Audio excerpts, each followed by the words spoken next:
We awoke this morning to a stunning sight. House Speaker Nancy Pelosi being greeted by Ukrainian President Volodymyr Zelensky in the streets of Kyiv.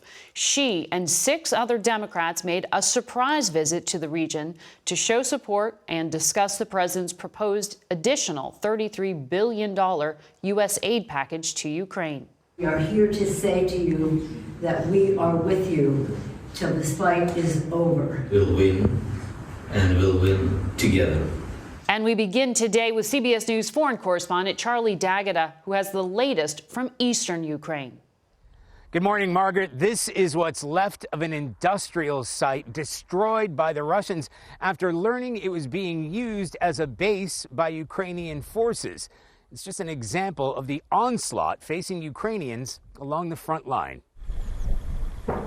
From beneath the smoldering ruins of the steel plant in Mariupol, a hint of hope.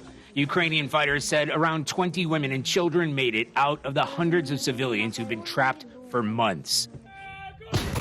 Along the front lines in the east, the fight for the Donbass region has become a battle of artillery and attrition. Russian forces have greater numbers and a longer reach. Places like Popasna have been flattened. The town of Lyman is expected to be among the next to fall. Volunteers shuttled a few remaining residents in a minibus. Galina described the shelling as constant, day and night. Her 87-year-old mother, Lydia, escaped with little more than her wheelchair and her cat, Dasha. Right after we left town, a Russian airstrike destroyed that railway bridge leading out of town. It's part of a wider campaign for Russians trying to stop U.S. and Western weapons from reaching Ukrainian forces fighting on these front lines.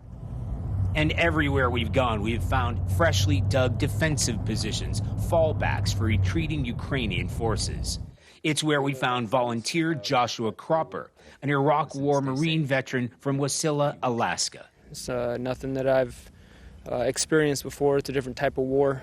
What is it like fighting beside these Ukrainian forces? I wish that they had a more NATO experience, more NATO training, but More NATO weapons. More NATO weapons, but their heart's in the right place and their conviction's in the right place. Heart and conviction only go so far. The battalion commander said they've yet to receive any of America's promised heavy weapons, showing us a U.S.-supplied Browning .50 caliber machine gun that jams every 2 rounds. Just up the road from us, battle-weary soldiers take a break after nearly 2 months of heavy fighting. The Ukrainian government said the Russians have suffered heavy losses for modest gains. Yet the intensity of the fight has only worsened by the day. The next few days here will be critical. The Ukrainian Defense Ministry said there's evidence that the Russian military is building up troops and weaponry in order to step up the assault on this region. Margaret? Charlie D'Agata, thank you. And we have received word this morning from the International Committee of the Red Cross that those evacuations are indeed taking place in Mariupol, and we hope they can continue safely.